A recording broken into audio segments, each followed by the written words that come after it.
Donc avant de parler du scan 769, je vais d'abord aussi dire que Jinbei a avancé dans sa mini-aventure. Donc il est arrivé au temple, comme ça il a vu le signe d'offrande, ensuite il a regardé les temples s'écrouler, et maintenant il poursuit la fameuse personne qui serait responsable de ça. Donc peut-être que dans le prochain chapitre, on verra enfin qui est cette personne. Est-ce Arlong? Parce que beaucoup de personnes pensaient ça, et franchement je trouverais que ce serait stylé.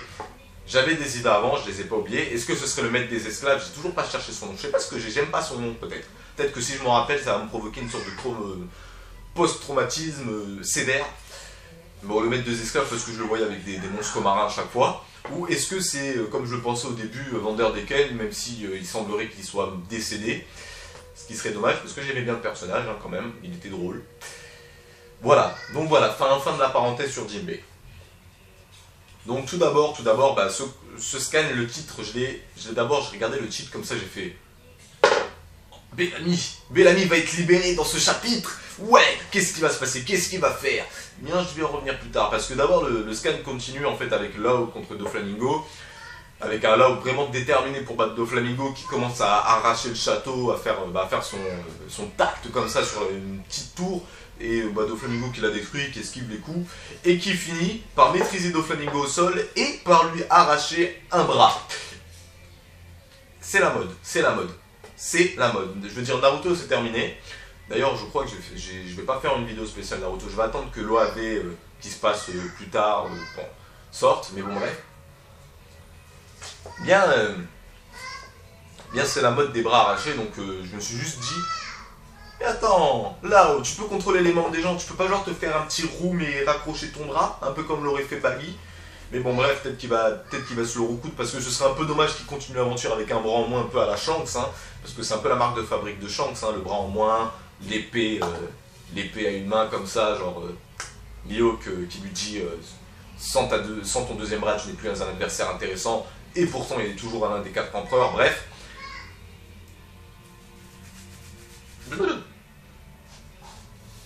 C'est un peu dommage, et donc là ensuite... Au moment décisif, on va dire, où Doflamingo s'apprête à abattre Lao, oh là là, je pense que beaucoup de personnes ont cru que Lao allait mourir. Bah, Luffy réapparaît enfin, parce que voilà, le flashback est terminé, tous les autres on voit contre qui ils se battent, comme ça. Et Luffy, où est-ce qu'il était passé dans tout ça? Bah, Luffy, il était en train de se battre contre Shadow Bingo, comme il l'a dit. Bah, il l'a éclaté. Il l'a éclaté, genre avec un jet Catalin Gun, comme c'est, t'attaques. Et donc là, il commence à discuter avec Doflamingo, et Bellamy se fait libérer. Voilà, Bellamy se fait libérer. Et là, on a un Bellamy en sang, en larmes, en tout ce que vous voulez. Il pleure même des oreilles, des doigts, de partout. Il est en train de chialer, il a la morve de partout, du sang de partout.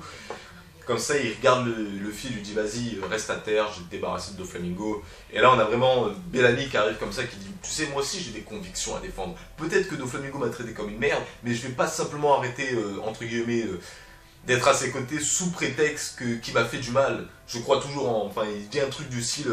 bon, il est peut-être méchant, peut-être que moi je suis devenu gentil, mais je vais pas changer de camp comme ça. Et donc, comme ça, il arrive et il fait son string jump, son attaque qu'il avait fait justement contre Luffy à Jaya. Et là, on a vraiment un Bellamy déterminé pour un dernier combat, comme il le dit, comme ça. Et donc Bellamy qui... de partout comme ça, en train de... Comme un kangourou, comme un ressort, comme ça qui saute de partout. C'est bizarre, il a mangé le fruit du ressort. Et du coup, le chapitre se termine sur ça. Et donc, nous y voilà. Que va-t-il se passer pour le scan 770? J'aurais pensé qu'il sortait aujourd'hui. Et je me suis dit, non, le scan n'est pas sorti. Ça fait longtemps que j'ai pas fait de vidéo. Allez, on va faire une petite triple review. Et donc voilà. Que va-t-il se passer pour le scan 770? Eh bien, moi je pense surtout qu'on va se concentrer sur cet événement. J'espère qu'on va se concentrer justement sur ce dernier combat de Bellamy. Est-ce qu'il va encore se faire battre en un coup? Parce que même si il est devenu plus fort, il est quand même très amoché.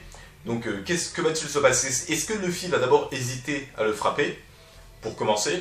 Est-ce que Bellamy va tout simplement être plus précis qu'avant? Parce que je me rappelle sur Jaya, dans l'anime en tout cas, Bellamy l'avait juste effleuré quelques fois avant de se prendre la petite droite qu'il a assommée. Bien franchement, je sais pas, ça m'étonne un peu qu'il ait utilisé la même attaque. Est-ce que ça va être un combat avec un genre du style Luffy qui va essayer de l'avoir justement avec le même coup de poing? et genre Bellamy qui va esquiver, qui va dire cette fois tu ne m'as pas lu et qui va lui donner un bon coup assez puissant en pensant qu'il l'a battu. Que va-t-il se passer? Eh bien, j'ai très hâte de le voir et j'espère surtout que le prochain scan va se concentrer sur ça. Parce que Bellamy, j'aimerais bien entre guillemets, que la boucle soit bouclée. Parce que Bellamy, pendant tout le long de cet arc, il a quand même fait quelques apparitions. Au début, on aurait pensé qu'il était assez fort pour battre Bartolomeo. Je le pense toujours, hein. Je pense toujours que le combat a été interrompu par le roi. D'ailleurs, j'ai oublié son nom, c'est Alexandro, je crois, un truc comme ça. Donc j'espère qu'il va pouvoir nous montrer, entre guillemets, son vrai potentiel face à Luffy, un peu comme dans un combat Usopp contre Luffy, où on avait vu qu'Usopp n'était pas si mauvais que ça, finalement, que lorsqu'il se préparait à se battre et qu'il faisait en sorte que la victoire soit de son côté, il pouvait être assez dangereux, peut-être pas au niveau de Luffy, mais quand même assez dangereux pour quand même lui faire quelques bons dégâts. Est-ce que ce sera à peu près le même cas pour Bellamy, hein, c'est-à-dire qu'il va quand même essayer, malgré ses blessures, d'endommager assez Luffy. Est-ce que justement, parce qu'on sait que Luffy va sortir vainqueur, ça peut pas être Bellamy qui le batte, hein. S'il y a quelqu'un qui doit battre Luffy, c'est Doflamingo, et on sait tous très bien que Luffy va gagner. Hein, voilà, c'est écrit dans le manga. Peut-être que Oda va nous surprendre, peut-être, hein. Allez savoir. Avec Trébol. Moi je pense que dans cet arc, s'il doit y avoir une surprise, ce sera avec Trébol. Donc, est-ce qu'il va endommager Luffy au point que ça aura des répercussions sur son combat contre Doflamingo, du style Luffy qui va sentir une blessure faite par Bellamy, qui va l'empêcher de gagner facilement? On verra bien, et j'ai très hâte de le voir. Et donc sur ce, c'était Raiger. Je vous souhaite bonne journée, bonne soirée, bon après-midi, bon verre d'eau, bon gel de douche. J'attends vos commentaires pour un journal de bord de fou furieux. Mettez tous les commentaires qui vous passent par la tête, n'importe quoi, même un truc qui n'a rien à voir avec One Piece. Allez, non, dans ce journal de bord là, on pourra parler de tout et de rien. Des séries que vous regardez, de votre vie. Ouais, si vous avez envie de dire ouais, aujourd'hui j'ai mangé des pommes avec c'était un crumble comme ça, j'avais rajouté quelques noisettes par dessus et un peu d'M&M's juste pour ajouter un petit goût succulent. Si vous avez envie de le dire, vous le dites, hein, moi il n'y a pas de souci, hein, je le lirai devant tout le monde en précisant qui vous êtes. Donc si vous avez envie de vous foutre la honte, vous le foutez si vous avez envie. Et on se retrouve après, juste après pour quelques petites explications sur mon absence.